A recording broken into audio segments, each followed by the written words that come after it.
Welcome back to another Star Mini Gaming YouTube video. This video is a Topic of the Week response to Vincent Venturella's most recent, at this time, topic of our favorite army, and it's not restricted to just Warhammer, Age of Sigmar, or Classic Fantasy. It's really across all the games that we play, and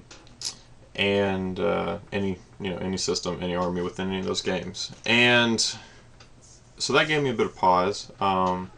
Just because I've played so many systems throughout the years, and I like a lot of them, I guess, the most for very different reasons.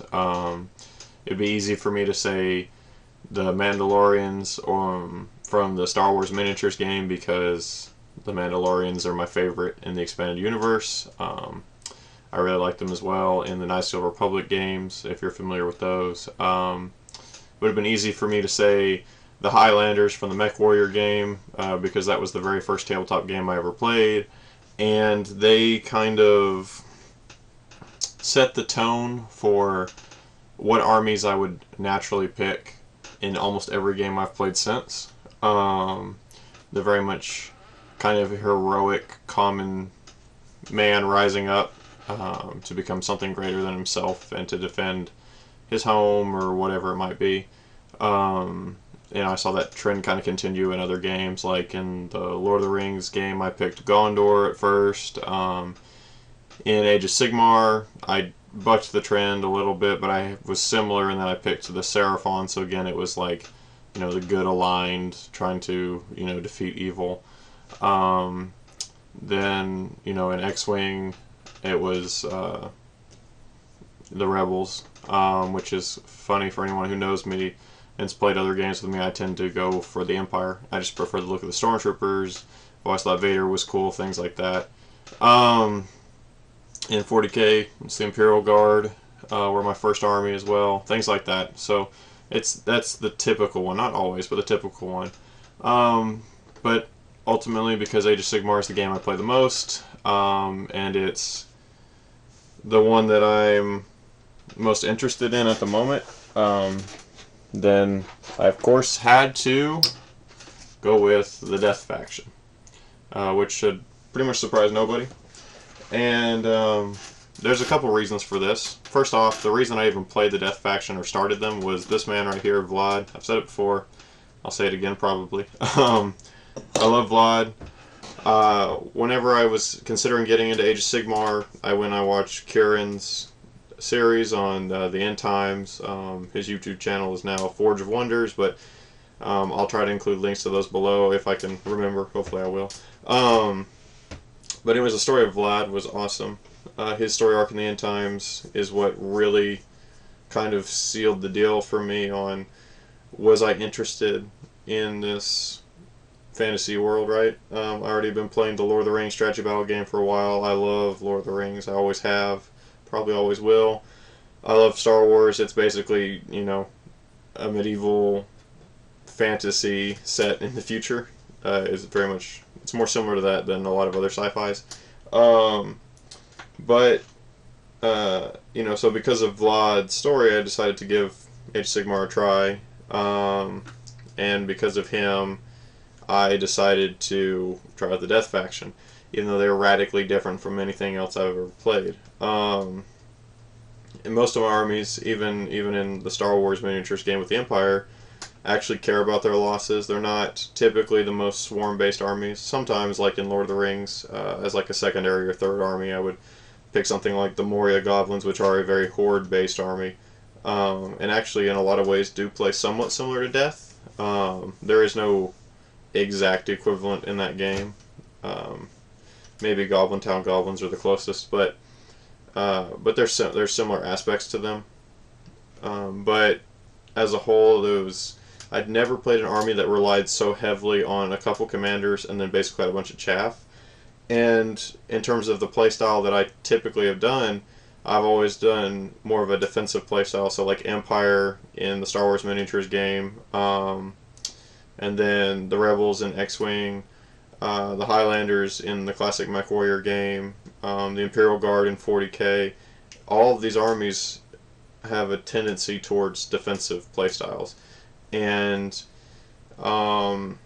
you're less likely, with the way those armies are designed, to put your troops in a situation where they're, they might exchange one for one with the enemy or something like that, where you're putting them in a situation where they're likely to die. You're basically, in those kinds of armies, for the most part, in guard, you have like tanks and stuff that you're doing this a bit more with than your average soldiers, but you're trying to put your troops in a situation where they have the best chance to survive while exchanging fire with the enemy, right? Um, and death actually kind of is freeing for me in a way, the death faction, um, because I don't care if my troops die, right? Like, I have my commanders and these wizards that can summon and are real, keystones to my army and to any chance of winning. But my skeletons, my spirit hosts, my zombies, the ghouls that I hopefully get soon, hex wraiths, whatever it might be, none of these models, I don't care if they die. I'll bring them back. And that has been such a freeing thing for me in terms of game. I've always been concerned, probably overly so, with the amount of resources I have left on the table, because I've always understood how, if I lose something and I don't take out equal or greater value of my opponent's army before that whatever resource of mine is lost, then I'm at a disadvantage. And so I do believe that it's been a tendency of mine in the past to hold back a little bit too much, to be a little too restrained in how I approach games. Now, it's worked for me. I've won far more often than I haven't, and I believe that's because most of my opponents that I played against didn't share that same viewpoint. They weren't as concerned with resource management of their army. But with death, it's been a beautiful thing, and it's been something I've enjoyed so much because it's freed me from that kind of feeling. Because they'll be back later if they die, right? And, I've really grown to like the aesthetics of a lot of the models. I've always thought that, the monster genre in horror and action films was rather dull, not well done, and they tend to fall too much into, repeated, I guess, versions of themselves. Like, every zombie movie is typically pretty much the same. Every vampire thing is typically pretty much the same. Everything with werewolves is typically pretty much the same, right? There's nothing original or unique about it. And so really the only, I guess, like, monsters that I thought were interesting were things like skeletons, right? That weren't as commonly used. And so I enjoyed that aspect of the death faction because there are so many skeletal units. And because they're dead anything, right? Like, the army just has such a wide range of conversion opportunities and modeling opportunities, and I know I've shown it before in different groups and all, but this is my commander that I've been working on, Vampire Lord on Zombie Dragon, who's she's based, I guess the majority of her model is based off of Neferata, but not exclusively that. She's actually just the rider herself is made from like 6 or 7 different models that I put together, and then on the base I have of her zombie dragon, I have the orc chariot from their Start Collecting set, basically crushed beneath her feet. I used the attack on Minas Tirith whenever the ring wraiths on their flying fell beast dragons are attacking the Rohirrim, and what it looks like whenever they swoop down and attack the horses. I tried to use those shots from the movie as inspiration for how I wanted to do it.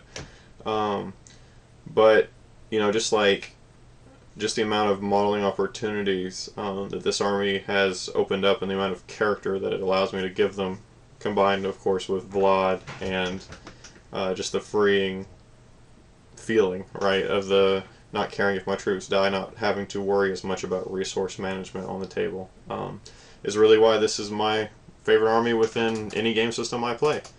But that's pretty much it in a nutshell. But until next time, this is James, and happy gaming.